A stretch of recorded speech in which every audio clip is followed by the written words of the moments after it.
मैं थी खुद पैकिंग हुई थी ललित को जाने से मार्केट के पहले, तो हम लोग की आपस में बहस हो गई तो इन्होंने धक्का दी, हमारा हाथ उठा, पहली बार हमारा हाथ उठाया था।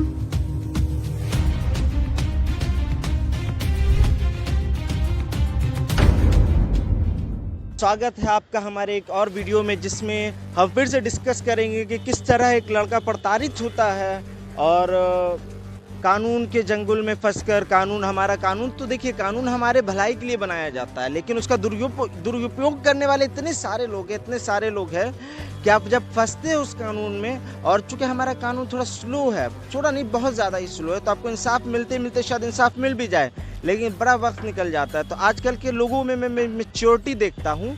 जैसे आपने ये वीडियो देखा तो आपको पता चला कि हाँ, किस तरह लोग अब मैच्योर हो रहे हैं, अब जाग रहे हैं, अब समझ रहे हैं कि नहीं, कोर्ट के चक्करों में नहीं फंसना है। तो वो क्या करते हैं, पहली लड़की अपनी वाइफ का किसी और से अगर संबंध है तो उसके साथ शादी करवा देते हैं, या फिर एक वीडियो हाइड करके रख देते हैं, और अगर उनकी बीवी मारती पीटती एक बार वीडियो निकाले और इंटरनेट पे डाल दिए। अब क्या है कि अगर लड़की केस करती है तो उसके पास ऑलरेडी प्रूफ है कि लड़की जानबूझ के केस कर रही है, फंसा रही है, और ये पहले भी मुझे धमकी देती थी और मारती थी। डोमेस्टिक वायलेंस सिर्फ लड़कियों के साथ नहीं होता है मेरे भाई, डोमेस्टिक वायलेंस जो है वो अब ज़्यादातर लड़कों के साथ हो रहा है। अगर 100 में डोमेस्टिक वायलेंस हो रहा है तो उसमें 4 लड़कियां हैं और 96 लड़के हैं। आप मानिए चाहे नहीं मानिए, यही हकीकत है आज की दुनिया की। और कई सारे वीडियोस है, कई सारी लड़की खुल के कहती है कि अब हम लड़के पे चढ़ के बात करते हैं, गाली देते हैं, और वीडियो में गाली दे रही है। आज हम लोग इतना अपने आप को सेफ्टी महसूस कर रहे हैं कि हम लोग पुरुष के ऊपर हम लोग चढ़ के बात करते हैं, अबे माधव जो तुम ऐसे हो, पर हम लोग इतना अपने आप को इतना सेफ्टी करते हैं कि हम लोग बेधड़क गाली बकते हैं, बेधड़क। कैसे?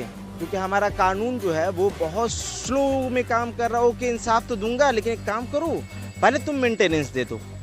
इंटरिम मेंटेनेंस बांध देते हैं। इंटरिम मेंटेनेंस बांध दिए तो ओके, आपको तो देना है, क्योंकि आपकी सैलरी थी मान के चलिए 20,000 रुपये, हमने बांध दिया आपको 8,000 रुपये।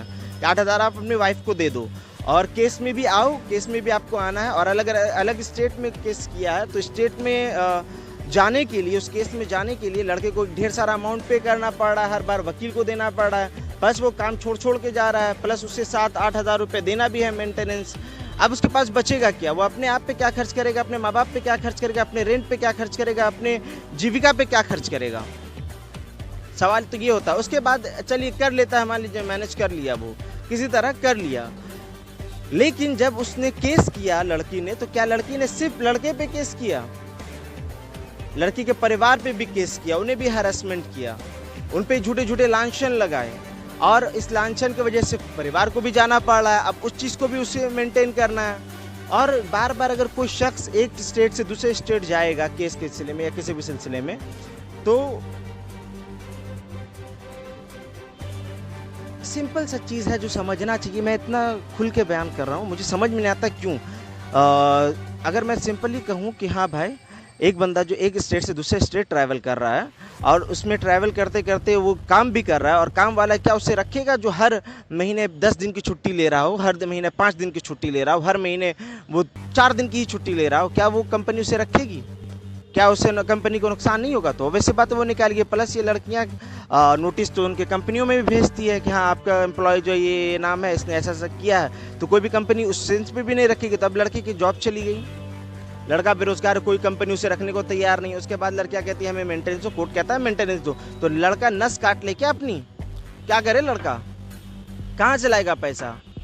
भीख मांगेगा, चोरी करेगा, डकैती करेगा, क्या करेगा? नहीं तो धमकियां देते हैं कि जेल में डाल देंगे। फिर लड़कियां जाके CAW का सहारा लेती है, CAW वाले को बता दिया जाता है, एविडेंस भी दिखा दिया जाता है, लेकिन कहते नहीं, चूंकि हम महिला सेल है तो भैया हम तो महिला की ही सुनेंगे। लड़की बोलेगी केस करने तो हम कर देंगे। सच क्या है, कोई लेना देना नहीं है। क्यों? क्या आप इसलिए बने हैं कि किसी के गलत कामों में उसका साथ दिया जाए?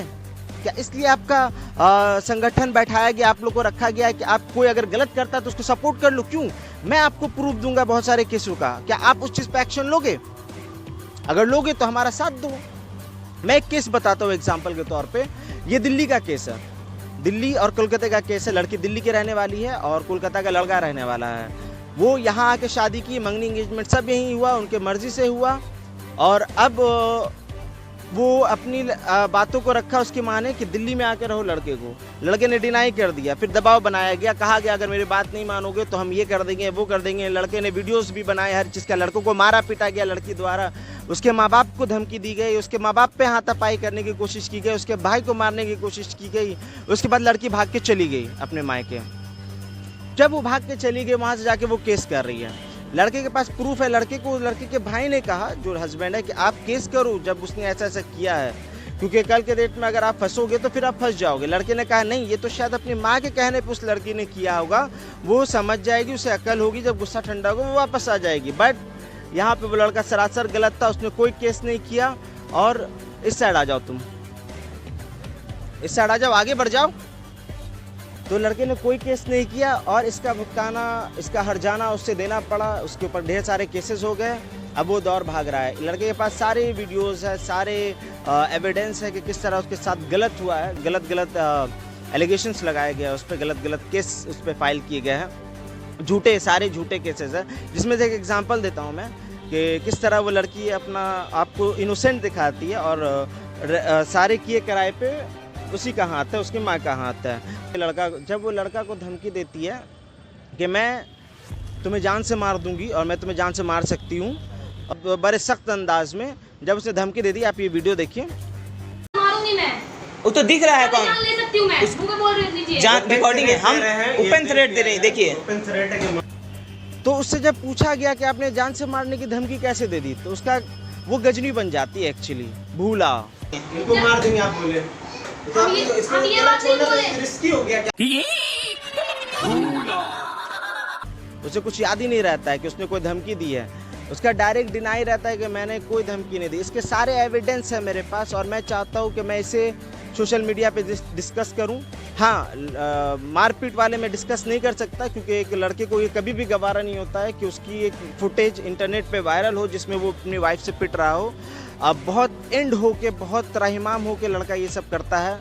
नहीं तो कोई भी सब परिवार जो है ये नहीं चाहता है कि इस टाइप की कोई भी वीडियो इंटरनेट पर रन हो।